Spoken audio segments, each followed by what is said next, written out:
He was once Europe's most dazzling monarch, a warrior prince, a musical prodigy, a man who rewrote religion to get what he wanted. But by the end, Henry VIII was no longer king of anything except pain. His legs oozed rot. His breath reeked of death. His mind shattered into screams, ghosts, and madness. And when he finally died, his bloated body burst open, leaking through the cracks of a royal coffin so foul, even dogs refused to leave it untouched. This isn't the Henry you learned about in school. This is the truth his court buried for 450 years. And once you hear how it ends, you'll never see power or legacy the same way again.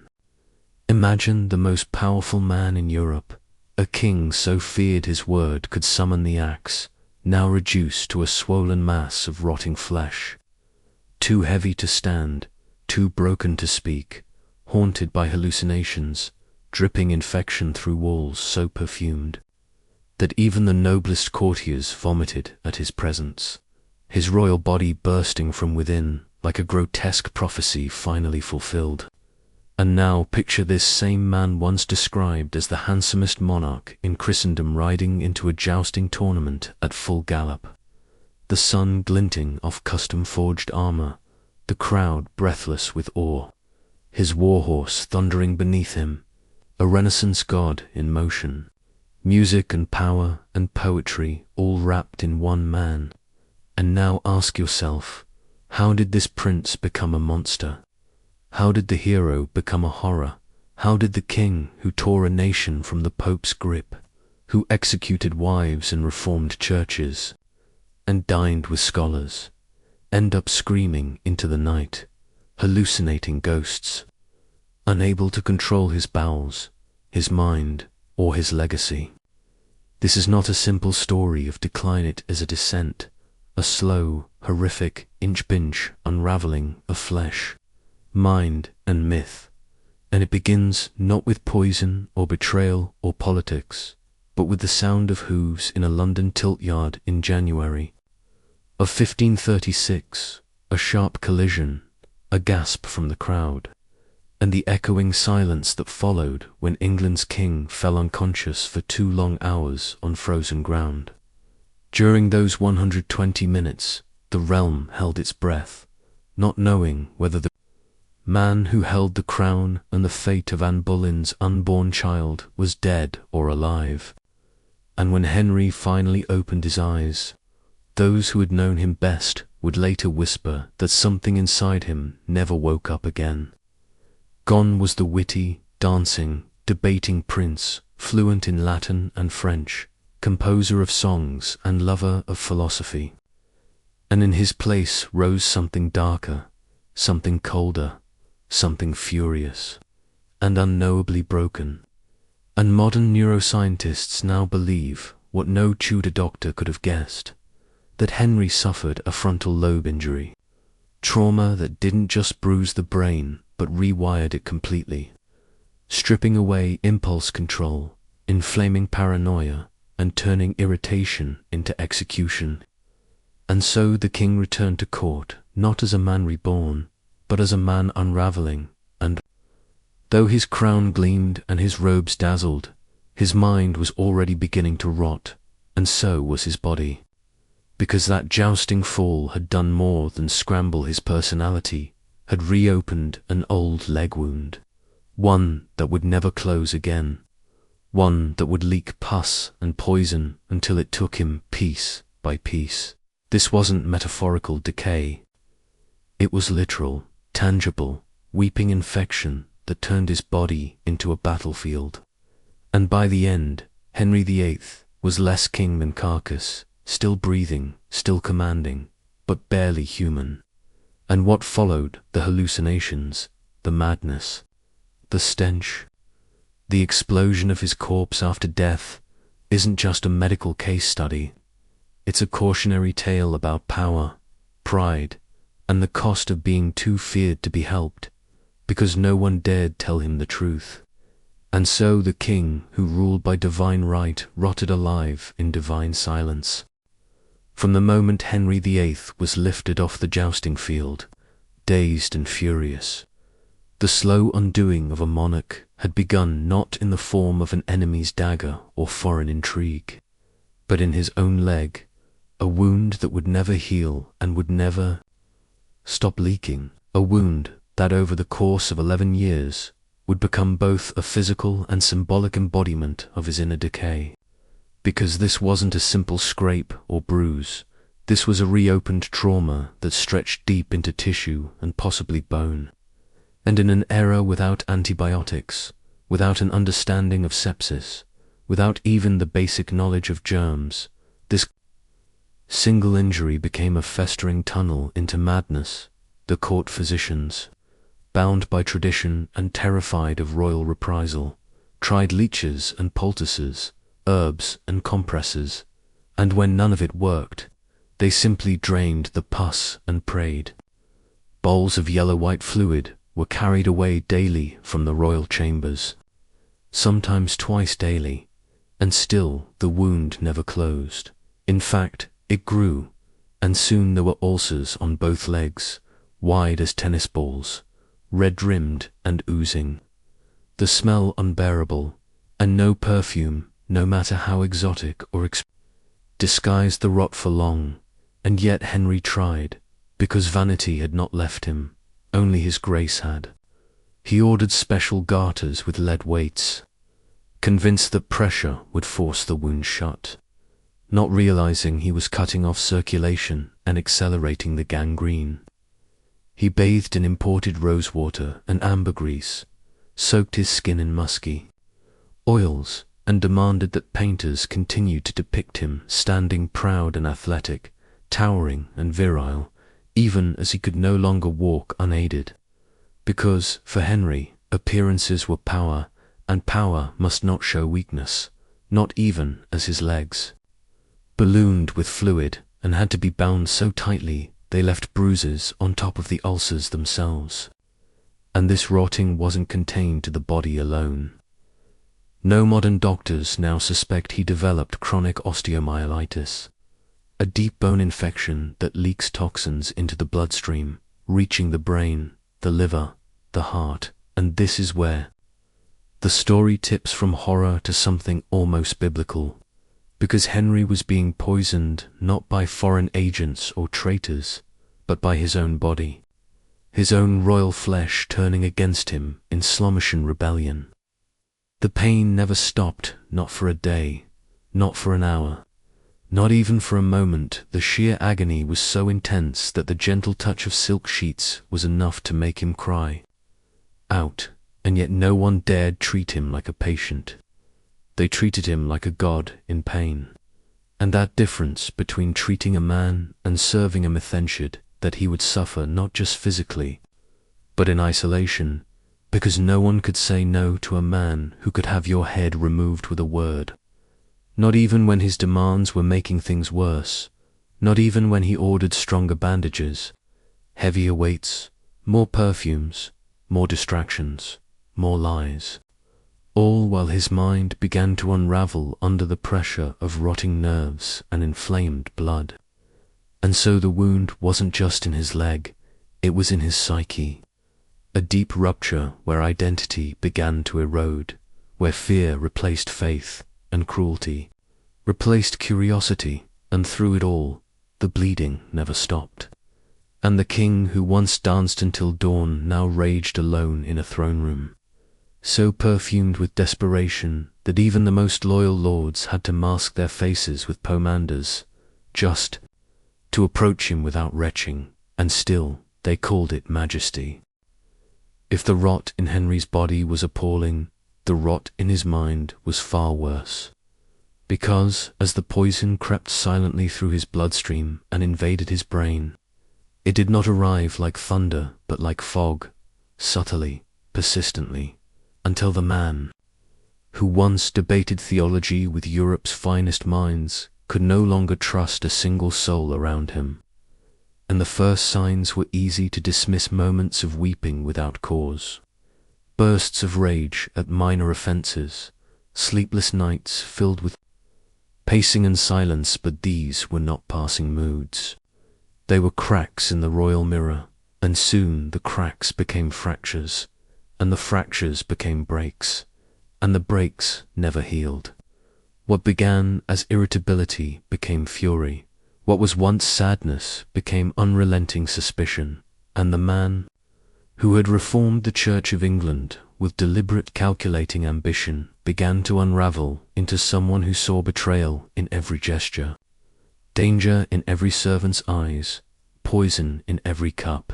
He accused his cooks, his wives, his doctors, even his most trusted advisors of plotting against him.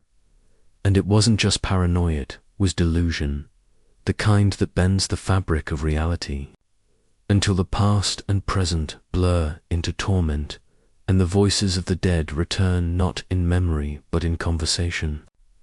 Multiple witnesses recorded moments where the king stopped speaking mid-sentence and stared at empty air, whispering, "Leave me be," or "Not now," and no one knew who he was talking to until he told them. He saw Anne Boleyn laughing at him. He saw Thomas More, his head bloodied but his expression calm. He saw his mother, Elizabeth of York, weeping for what he had become, and worst of all, he saw the children he never had, the miscarried sons, the stillborn daughters, the ghosts of a future he had destroyed in pursuit of a legacy that would now be written in bile and blood. These weren't nightmares in the dark, they were waking hallucinations, and as his body grew more distended, more infected, more grotesque, his mind collapsed into a haunted house with no locked doors. He would scream at chairs, threaten his own shadow, accuse paintings of treason. And still his court bowed and nodded and swore loyalty, too afraid to speak the truth, because by this point, Henry's fury was not just unpredictable, it was nuclear. A single offense could mean exile. A misplaced step could mean execution. A sneeze during audience could result in interrogation. A laugh could be interpreted as a plot, and so his courtiers developed a color-coded system: red, ribbons for rage, black for depression, white for the rare moments of calm. And even with these precautions, they walked on razors every time they entered his presence. But Henry, in his madness, did not see caution, he saw conspiracy, and even those who had died years earlier were not spared. One day he ordered an execution for a man he had already beheaded 2 years before. Another day he cursed a woman who no longer lived at court. Screaming about her perfumed treason, the line between life and death meant nothing to him anymore. And perhaps it's because he could already feel death whispering behind his eyes, not just as a presence, but as a mirror, a reflection of what he had become, alone, hated, swollen with regrets that looked like wounds, and wounds that spoke like regrets. And through it all, the court whispered in secret, the painters still painted him standing strong, and the poets still rhymed about his justice. But the truth was that the Lion of England had become a madman imprisoned in his own filth, terrified of the ghosts that no one else could see, and ruled not by the sword or by scripture, but by fear alone.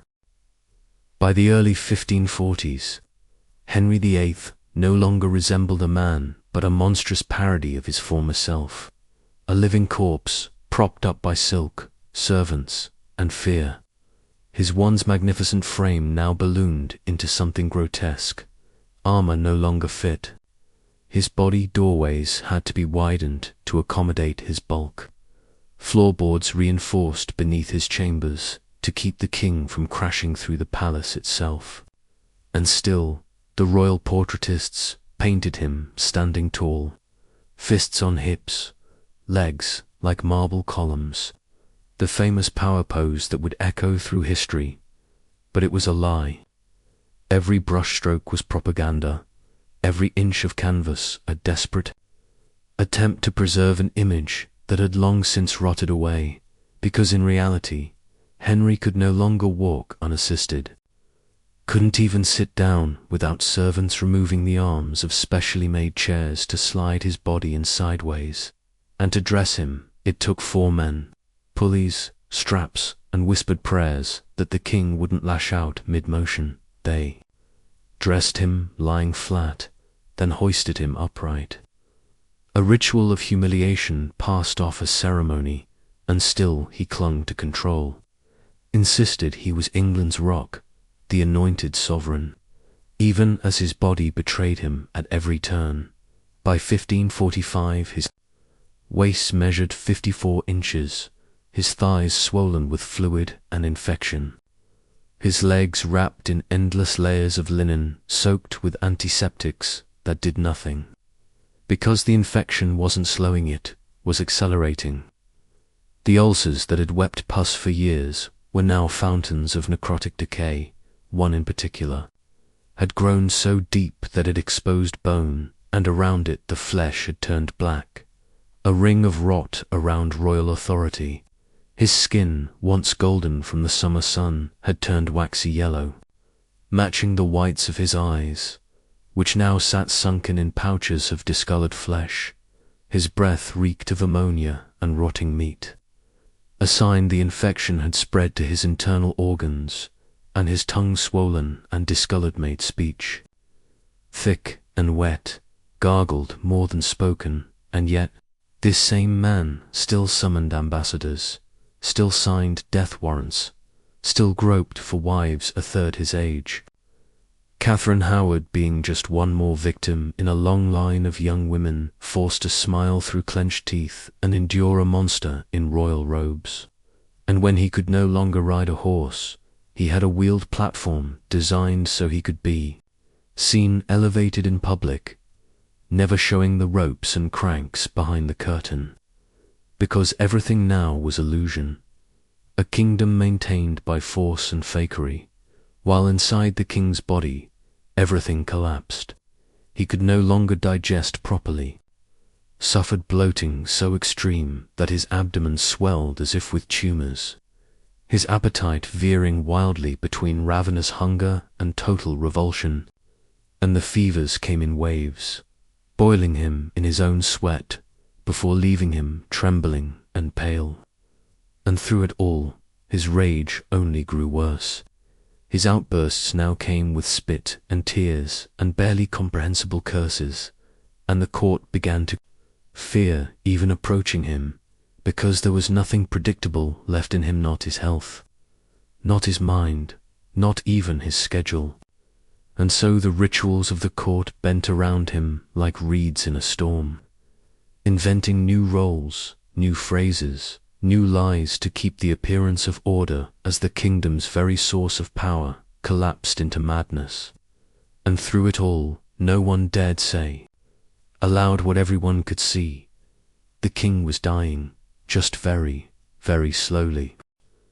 By 1546, Henry VIII no longer ruled a kingdom, he ruled a court of shadows, his waking hours split between shallow lucidity and terrifying delusions, his grip on reality as weak and slippery as his swollen fingers, and though his crown remained on his brow, the man beneath it had fractured into pieces, none of which fit together anymore, because now, in the final months of his reign, the hallucinations no longer whispered from corners, they stood beside him, taunted him, argued with him, and the witnesses who saw it all in terrified silence wrote of a king who muttered to ghosts, who screamed at empty chairs, who cried out for forgiveness to dead children who had never drawn breath. At state dinners he would fall into rages mid-course, pointing to spaces only he could see, accusing Anne Boleyn of laughing at him, shouting that he had taken her head once and would do it again, then slumping back into his food as if nothing had happened, and the courtiers learned not to react, not to meet his eyes, not to speak unless spoken to be, because even kindness could be mistaken for treason. But the hallucinations weren't all anger. Sometimes they were sorrow, a terrible, crushing sorrow that crept in like winter wind, Uninvited and unstoppable, Henry would call out for his mother, long dead, asking her to protect him from the demons crawling from beneath his bed. He would speak to his brother Arthur, apologizing for taking his throne, his title, his wife, and then he would cry not the tears of a tyrant, but of a man undone, a man broken by guilt, rot, and memories that didn't ask permission to haunt him. And as his mind crumbled, so too did his body. The ulcers now wept green and brown discharge, the gangrene advancing past skin into sinew, into bone, and the stench, dear God, so overwhelming that even hardened soldiers fainted while changing his linens. And yet through this, the charade of monarchy continued. The proclamations issued from Whitehall still declared him recovering. The royal physicians still signed reports of steady improvement, even as the king's tongue swelled so grotesquely.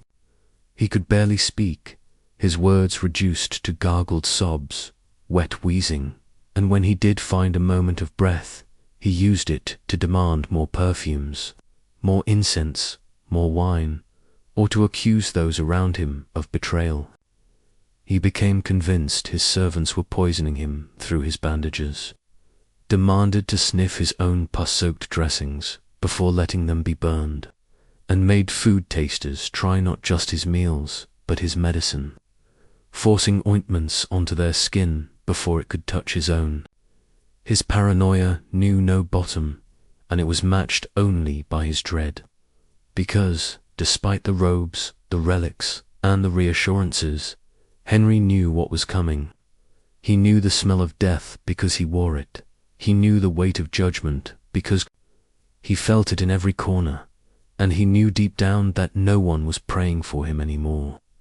They were just waiting, and behind the thick curtains of his bed, amid the shadows and screams, the King of England, the former Golden Prince, faced a reckoning that no amount of fear or title or punishment could delay any longer. And if there is any mercy in this tale, it's that the worst was still to come, because even death would not spare him in dignity. By the dawn of 1547, there was no longer any pretense left to maintain. Henry VIII was dying not symbolically, not quietly, but visibly, violently, and obscenely. The final act of his life unfolding not as a noble farewell, but as a grotesque unraveling of everything he once was.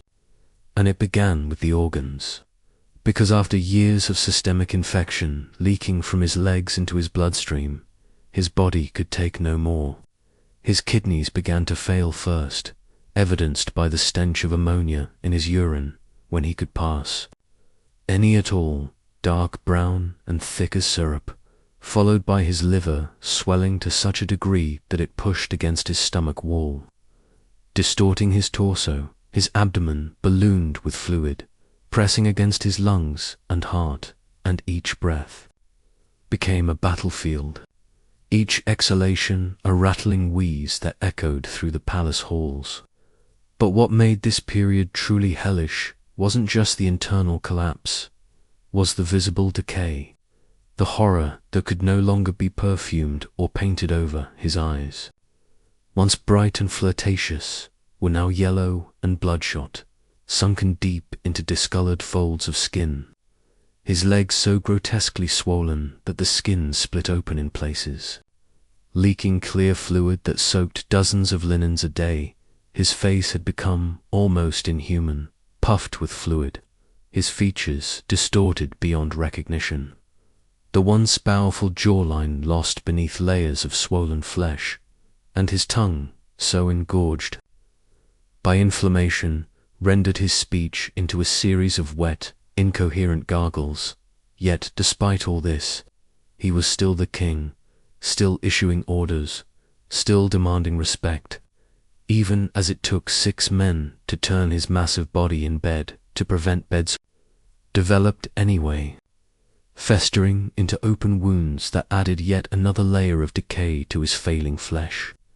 And the smell, by now, had become unbearable, not just unpleasant, but nauseating, choking. a scent that filled every corridor, seeping into curtains and garments. And despite the open windows, despite the freezing January air, the scent remained.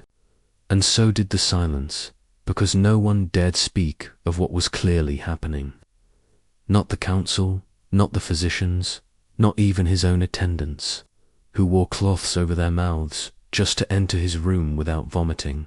And even through the filth, Henry still lashed out, still threatened his doctors with torture if they failed to cure him, still demanded they try again, offer more potions, more prayer, more lies, and they complied, not because they believed it would help, but because they feared him even as he drowned in his own blood, in his own fevered hallucinations.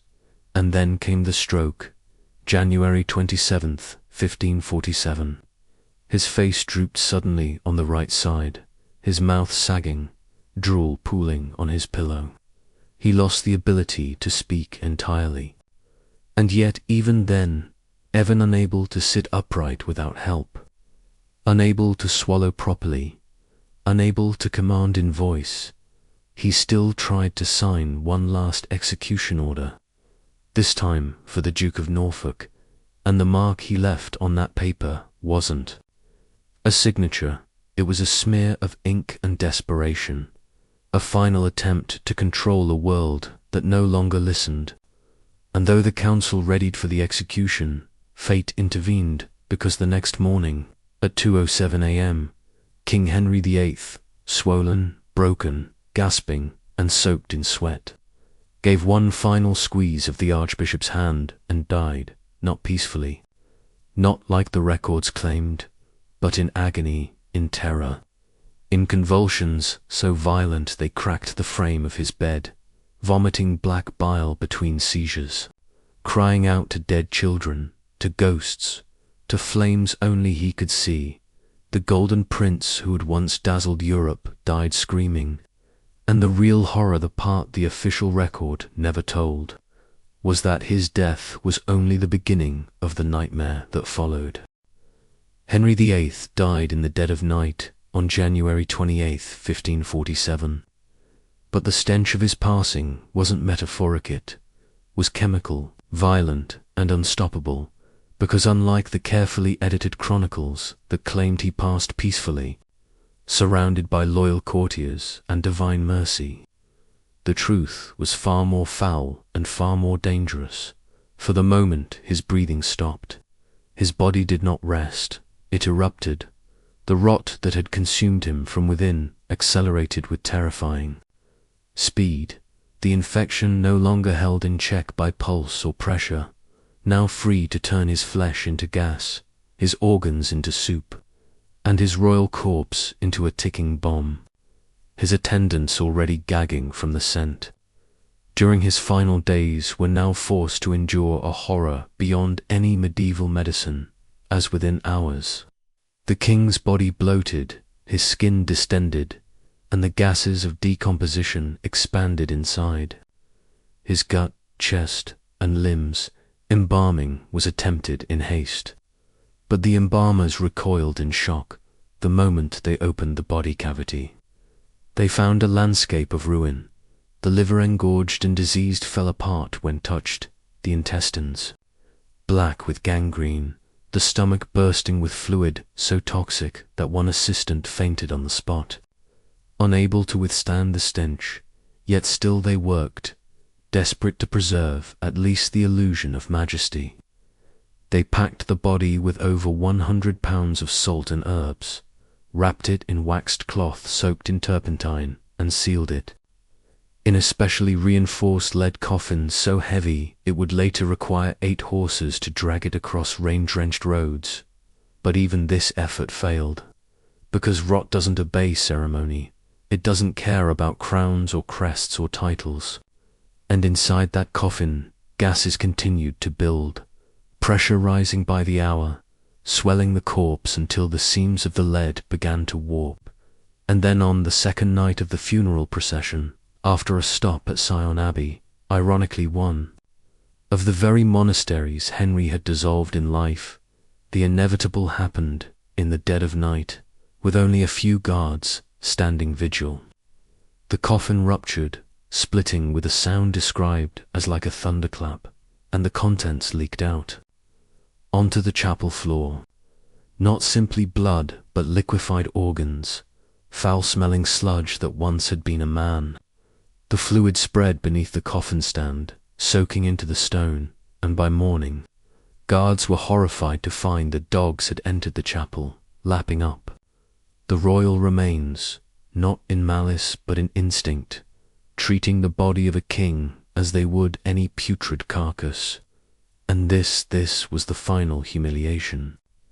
The man who broke from Rome, who called himself God's anointed, who executed wives, bishops, and friends in the name of legacy and divine purpose, was now reduced to a foul pool on cold stone, desecrated by stray animals, and no poetic line, no funeral hymn, no eulogy could ever wipe away the image of dogs licking the remnants of a man who once ruled through terror and iron.